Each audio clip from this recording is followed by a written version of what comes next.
Voices of Today presents The Mortal Immortal by Mary Shelley. Narrated by Jeff Moon. July 16th, 1833. This is a memorable anniversary for me. On it I complete my 323rd year. The Wandering Jew? Certainly not. More than 18 centuries have passed over his head. In comparison with him, I am a very young immortal. Am I then immortal? This is a question which I have asked myself by day and night for now 303 years, and yet cannot answer it. I detected a grey hair amidst my brown locks this very day. That surely signifies decay.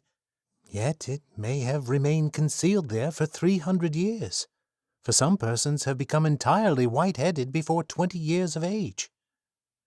I will tell my story, and my reader shall judge for me. I will tell my story, and so contrive to pass some few hours of a long eternity, become so wearisome to me. Forever. Can it be to live forever? I have heard of enchantments in which the victims were plunged into a deep sleep, to wake after 100 years as fresh as ever. I have heard of the 7 sleepers. Thus to be immortal would not be so burthensome. But the weight of never-ending time, the tedious passage of the still succeeding hours. How happy was the fabled Nourjahad! But to my task. All the world has heard of Cornelius Agrippa. His memory is as immortal as his arts have made me. All the world has also heard of his scholar, who unawares raised the foul fiend during his master's absence, and was destroyed by him. The report, true or false, of this accident was attended with many inconveniences to the renowned philosopher. All his scholars at once deserted him. His servants disappeared. He had no one near him to put coals on his ever-burning fires while he slept, or to attend to the changeful colors of his medicines while he studied. Experiment after experiment failed, because one pair of hands was insufficient to complete them. The dark spirits laughed at him for not being able to retain a single mortal in his service. I was then very young, very poor, and very much in love. I had been for about a year the pupil of Cornelius, though I was absent when this accident took place. On my return, my friends implored me not to return to the alchemist's abode. I trembled as I listened to the dire tale they told. I required no second warning, and when Cornelius came and offered me a purse of gold if I would remain under his roof, I felt as if Satan himself tempted me. My teeth chattered, my hair stood on end. I ran off as fast as my trembling knees would permit. My failing steps were directed whither for 2 years they had every evening been attracted, a gently bubbling spring of pure living water, beside which lingered a dark-haired girl, whose beaming eyes were fixed on the path I was accustomed each night to tread. I cannot remember the hour when I did not love Bertha. We had been neighbors and playmates from infancy. Her parents, like mine, were of humble life, yet respectable. Our attachment had been a source of pleasure to them. In an evil hour a malignant fever carried off both her father and mother, and Bertha became an orphan. She would have found a home beneath my paternal roof, but unfortunately the old lady of the near castle, rich, childless, and solitary, declared her intention to adopt her. Henceforth Bertha was clad in silk, inhabited a marble palace, and was looked on as being highly favored by fortune.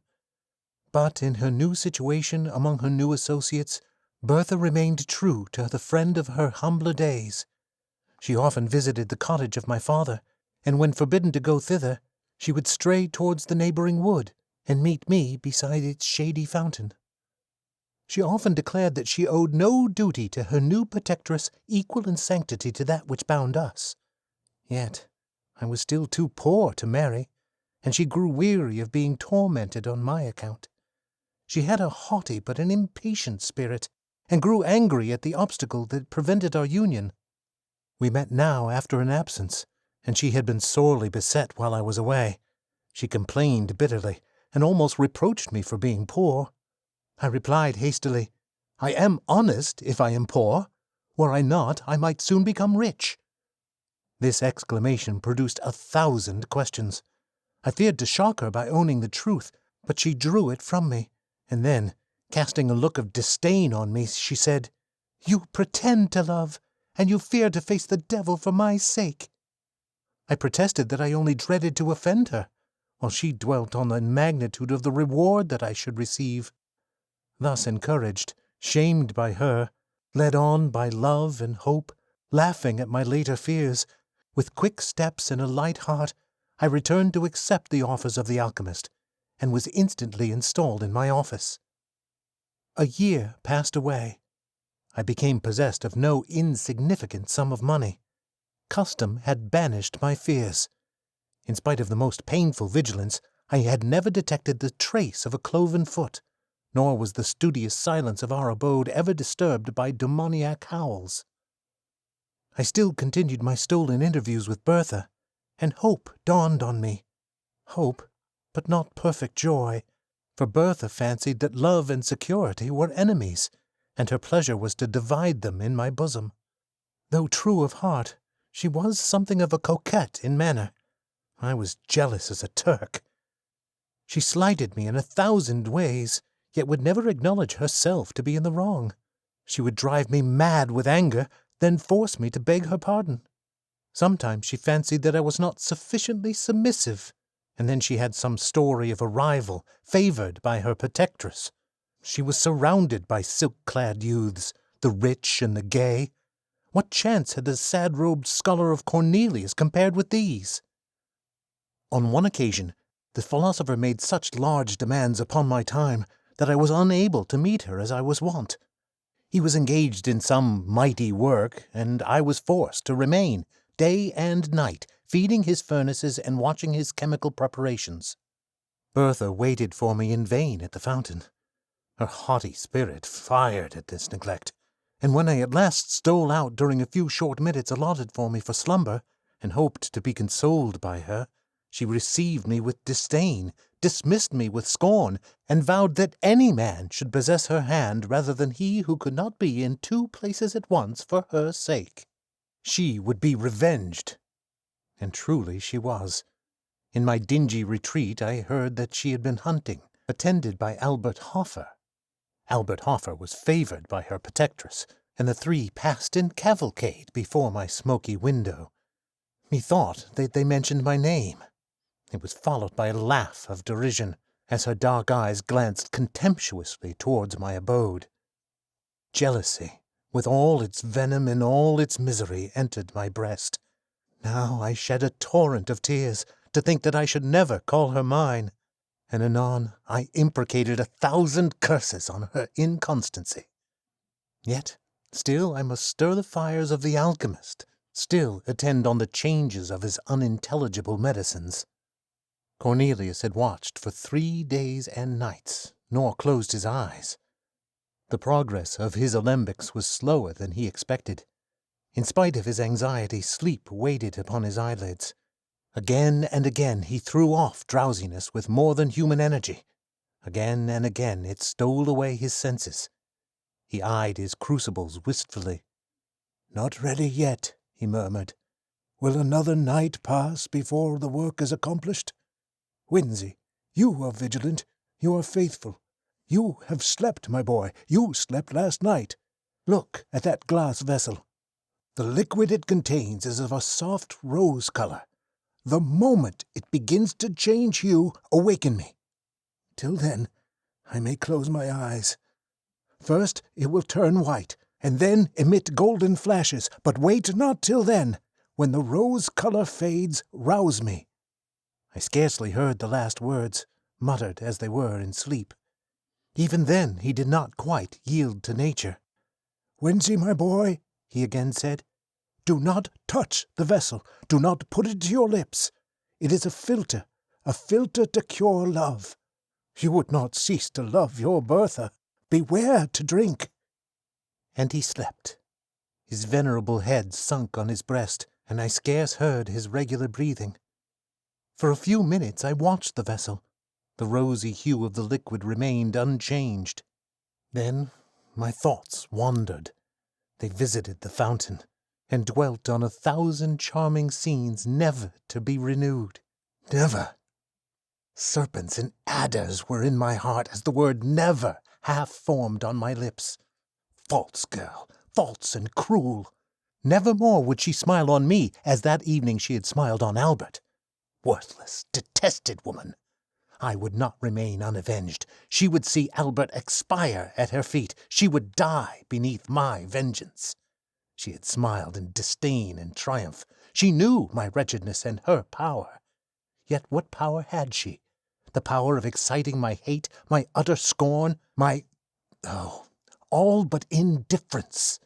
Could I attain that? Could I regard her with careless eyes, transferring my rejected love to one fairer and more true? That were indeed a victory. A bright flash darted before my eyes. I had forgotten the medicine of the adept. I gazed on it with wonder. Flashes of admirable beauty, more bright than those which the diamond emits when the sun's rays are on it, glanced from the surface of the liquid. An odor the most fragrant and grateful stole over my sense. The vessel seemed one globe of living radiance, lovely to the eye and most inviting to the taste. The first thought, instinctively inspired by the grosser sense, was, I must drink. I raised the vessel to my lips. It will cure me of love, of torture. Already I had quaffed half of the most delicious liquor ever tasted by the palate of man, when the philosopher stirred. I started. I dropped the glass. The fluid flamed and glanced along the floor, while I felt Cornelius's grip at my throat as he shrieked aloud, "Wretch, you have destroyed the labor of my life!" The philosopher was totally unaware that I had drunk any portion of his drug. His idea was, and I gave a tacit assent to it, that I had raised the vessel from curiosity, and that, frightened at its brightness and the flashes of intense light it gave forth, I had let it fall. I never undeceived him. The fire of the medicine was quenched. The fragrance died away. He grew calm, as a philosopher should under the heaviest trials, and dismissed me to rest. I will not attempt to describe the sleep of glory and bliss which bathed my soul in paradise during the remaining hours of that memorable night. Words would be faint and shallow types of my enjoyment, or of the gladness that possessed my bosom when I woke. I trod air. My thoughts were in heaven.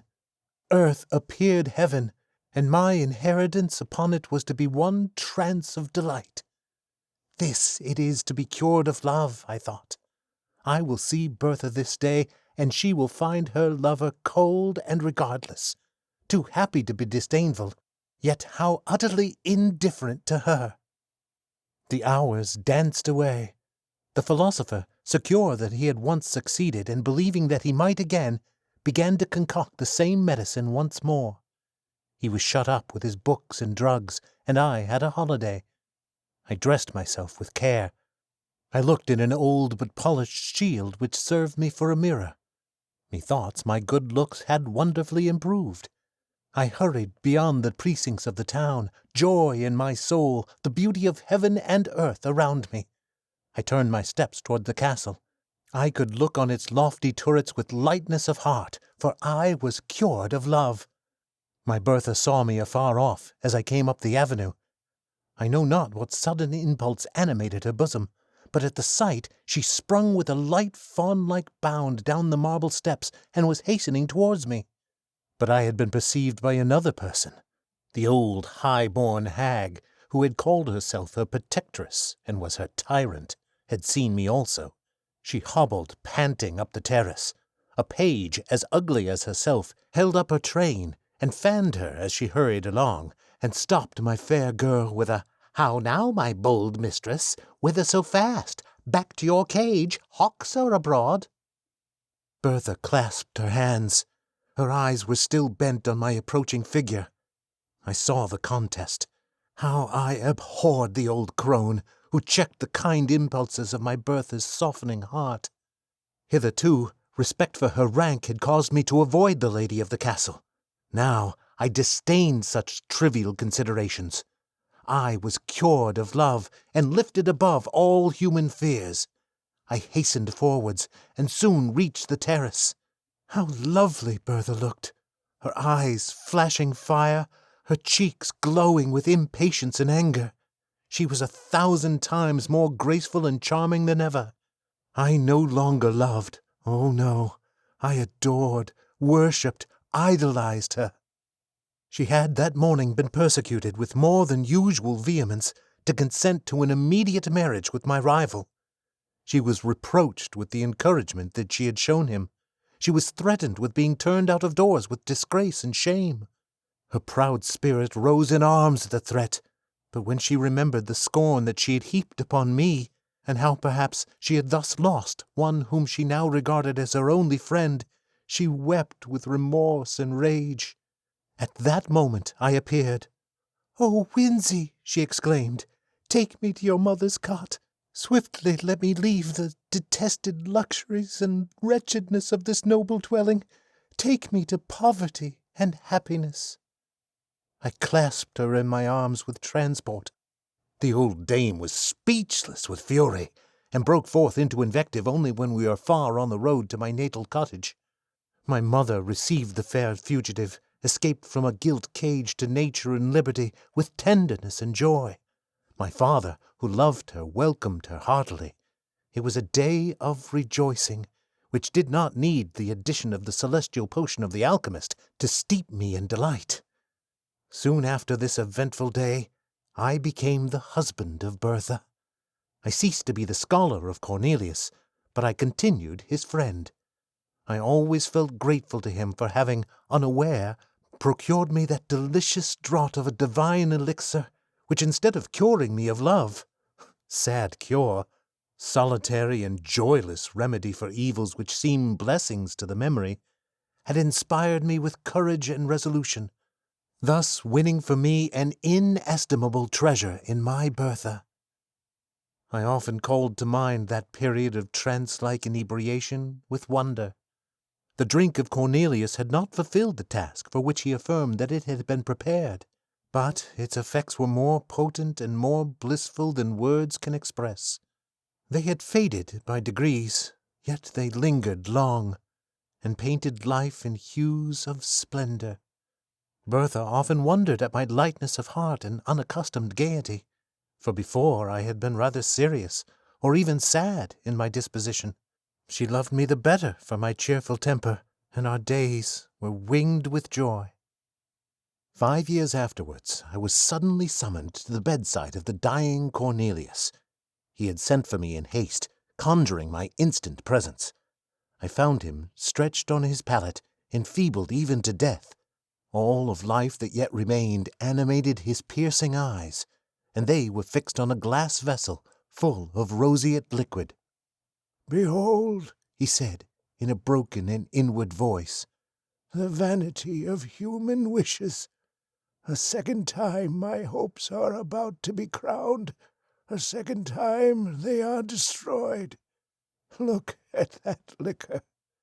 You may remember 5 years ago I had prepared the same, with the same success. Then, as now, my thirsting lips expected to taste the immortal elixir. You dashed it from me, and at present it is too late." He spoke with difficulty and fell back on his pillow.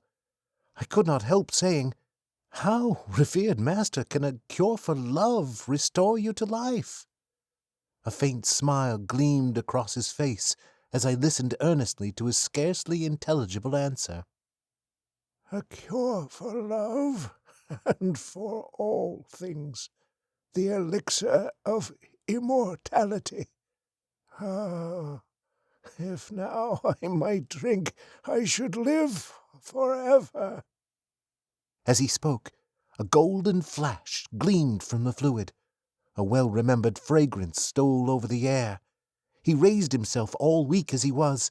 Strength seemed miraculously to re-enter his frame. He stretched forth his hand. A loud explosion startled me. A ray of fire shot up from the elixir, and the glass vessel which contained it was shivered to atoms. I turned my eyes toward the philosopher. He had fallen back. His eyes were glassy, his figures rigid. He was dead. But I lived, and was to live forever. So said the unfortunate alchemist, and for a few days I believed his words. I remembered the glorious intoxication that had followed my stolen draught. I reflected on the change I had felt in my frame, in my soul, the bounding elasticity of the one, the buoyant lightness of the other. I surveyed myself in a mirror, and could perceive no change in my features during the space of the 5 years which had elapsed. I remembered the radiant hues and grateful scent of that delicious beverage, worthy the gift it was capable of bestowing.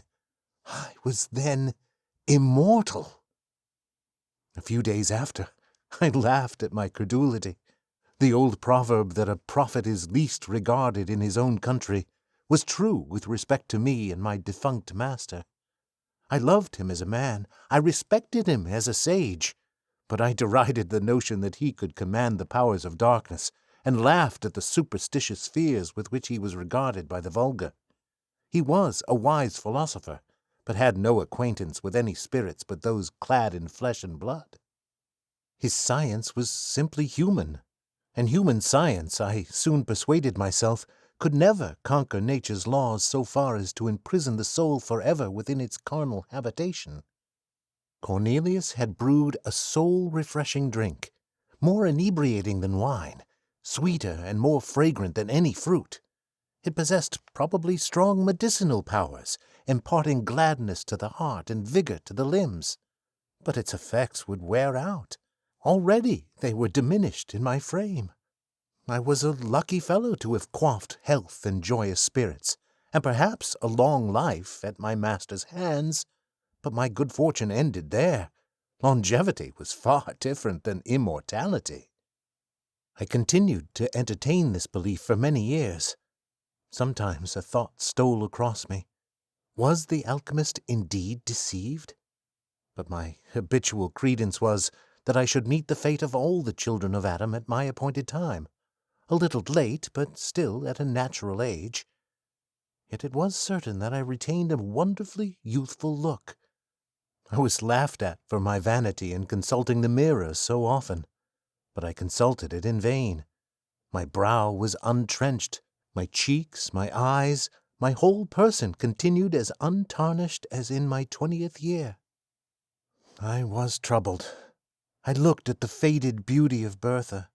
I seemed more like her son. By degrees our neighbors began to make similar observations, and I found at last that I went by the name of the scholar bewitched. Bertha herself grew uneasy. She became jealous and peevish, and at length she began to question me. We had no children. We were all in all to each other, and though, as she grew older, her vivacious spirit became a little allied to ill temper, and her beauty sadly diminished, I cherished her in my heart as the mistress I idolized, the wife I had sought and won with such perfect love. At last our situation became intolerable. Bertha was 50, I 20 years of age. I had, in very shame, in some measure, adopted the habits of advanced age. I no longer mingled in the dance among the young and gay, but my heart bounded along with them while I restrained my feet, and a sorry figure I cut among the nesters of our village. But before the time I mention, things were altered. We were universally shunned. We were, at least I was, reported to have kept up an iniquitous acquaintance with some of my former master's supposed friends. Poor Bertha was pitied but deserted. I was regarded with horror and detestation. What was to be done? We sat by our winter fire. Poverty had made itself felt, for none would buy the produce of my farm, and often I had been forced to journey 20 miles to some place where I was not known to dispose of our property. It is true we had saved something for an evil day. That day was come. We sat by our lone fireside, the old-hearted youth and his antiquated wife. Again, Bertha insisted on knowing the truth. She recapitulated all she had ever heard said about me, and added her own observations. She conjured me to cast off the spell. She described how much more comely grey hairs were than my chestnut locks. She descanted on the reverence and respect due to age, how preferable to the slight regard paid to mere children. Could I imagine that the despicable gifts of youth and good looks outweighed disgrace, hatred, and scorn? Nay, in the end I should be burnt as a dealer in the black art, while she, to whom I had not deigned to communicate any portion of my good fortune, might be stoned as my accomplice. At length she insinuated that I must share my secret with her, and bestow on her like benefits to those I myself enjoyed, or she would denounce me, and then she burst into tears. Thus beset, methought it was the best way to tell the truth. I revealed it as tenderly as I could, and spoke only of a very long life, not of immortality, which representation indeed coincided best with my own ideas. When I ended, I rose and said, "And now, my Bertha, will you denounce the lover of your youth? You will not, I know. But it is too hard, my poor wife, that you should suffer for my ill luck and the accursed arts of Cornelius. I will leave you. You have wealth enough, and friends will return in my absence. I will go. Young as I seem and strong as I am, I can work and gain my bread among strangers, unsuspected and unknown. I loved you in youth. God is my witness that I would not desert you in age, but that your safety and happiness require it." I took my cap and moved toward the door. In a moment Bertha's arms were around my neck, and her lips were pressed to mine. "No, my husband, my Winsey," she said. "You shall not go alone. Take me with you. We will remove from this place, and as you say, among strangers we shall be unsuspected and safe. I am not so old as quite to shame you, my Winsey, and I dare say the charm will soon wear off, and with the blessing of God you will become more elderly-looking, as is fitting. You shall not leave me." I returned the good soul's embrace heartily. "I will not, my Bertha. But for your sake I had not thought of such a thing. I will be your true, faithful husband while you are spared to me, and do my duty by you to the last." The next day we prepared secretly for our emigration. We were obliged to make great pecuniary sacrifices. It could not be helped. We realized a sum sufficient at least to maintain us while Bertha lived, and without saying adieu to anyone, quitted our native country to take refuge in a remote part of western France. It was a cruel thing to transport poor Bertha from her native village and the friends of her youth to a new country, new language, new customs. The strange secret of my destiny rendered this removal immaterial to me, but I compassionated her deeply, and was glad to perceive that she found compensation for her misfortunes in a variety of little ridiculous circumstances. Away from all tell-tale chroniclers, she sought to decrease the apparent disparity of our ages by 1,000 feminine arts, rouge, youthful dress, and assumed juvenility of manner. I could not be angry. Did I not myself wear a mask? Why quarrel with hers because it was less successful? I grieved deeply when I remembered that this was my Bertha, whom I had loved so fondly and won with such transport, the dark-eyed, dark-haired girl, with smiles of enchanting archness and a step like a fawn, this mincing, simpering, jealous old woman. I should have revered her grey locks and withered cheeks, but thus... It was my work, I knew, but I did not less deplore this type of human weakness. Her jealousy never slept. Her chief occupation was to discover that, in spite of outward appearances, I was myself growing old.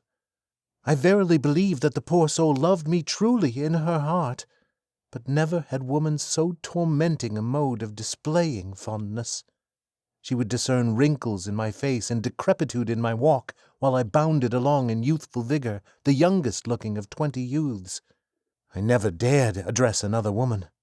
On one occasion, fancying that the belle of the village regarded me with favouring eyes, she brought me a grey wig.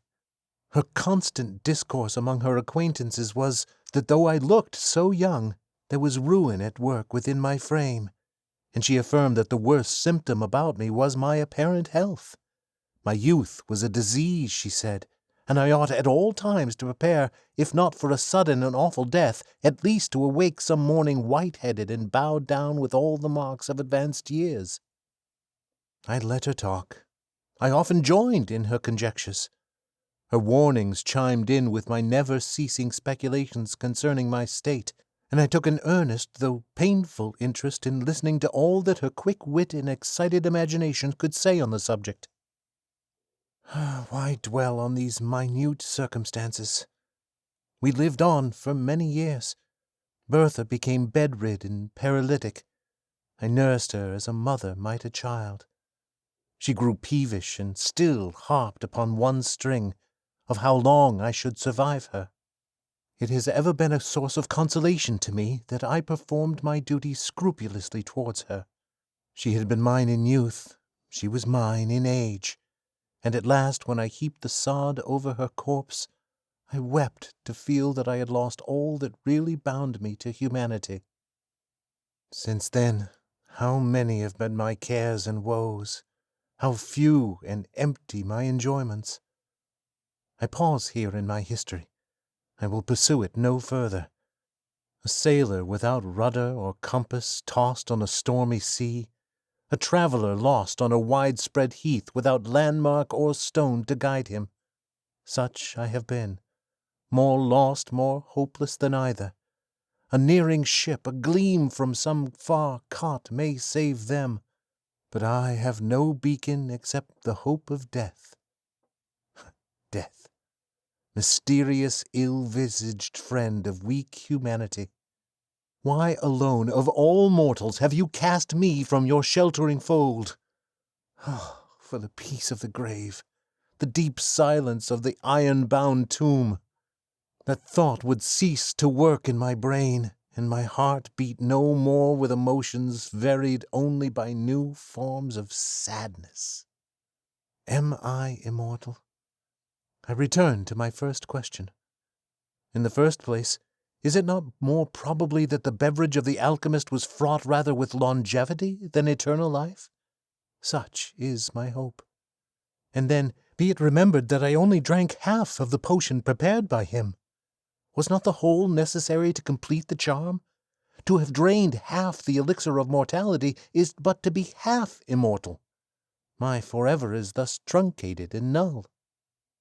But again, who shall number the years of the half of eternity? I often try to imagine by what rule the infinite may be divided. Sometimes I fancy age advancing upon me. One grey hair I have found. Fool! Do I lament? Yes, the fear of age and death often creeps coldly into my heart, and the more I live, the more I dread death, even while I abhor life. Such an enigma is man, born to perish, when he wars as I do against the established laws of his nature. But for this anomaly of feeling, surely I might die. The medicine of the alchemist would not be proof against fire, sword, and the strangling waters. I have gazed upon the depths of many a placid lake, and the tumultuous rushing of many a mighty river, and have said, Peace inhabits those waters. Yet I have turned my steps away, to live yet another day. I have asked myself whether suicide would be a crime in one to whom thus only the portals of the other world could be opened. I have done all, except presenting myself as a soldier or duelist, an object of destruction to my... No, not my fellow mortals, and therefore I have shrunk away. They are not my fellows. The inextinguishable power of life in my frame and their ephemeral existence places us wide as the poles asunder. I could not raise my hand against the meanest or most powerful among them. Thus I have lived on for many a year, alone and weary of myself, desirous of death yet never dying, a mortal immortal. Neither ambition nor avarice can enter my mind, and the ardent love that gnaws at my heart never to be returned, never to find an equal on which to expend itself, lives there only to torment me. This very day I conceived a design by which I may end all, without self-slaughter, without making another man a Cain, an expedition which mortal frame can never survive, even endued with the youth and strength that inhabits mine. Thus I shall put immortality to the test, and rest forever, or return, the wonder and benefactor of the human species. Before I go, a miserable vanity has caused me to pen these pages. I would not die and leave no name behind. 3 centuries have passed since I quaffed the fatal beverage. Another year shall not elapse before, encountering gigantic dangers, warring with the powers of frost in their home, beset by famine, toil, and tempest, I yield this body, too tenacious a cage for a soul which thirsts for freedom, to the destructive elements of air and water.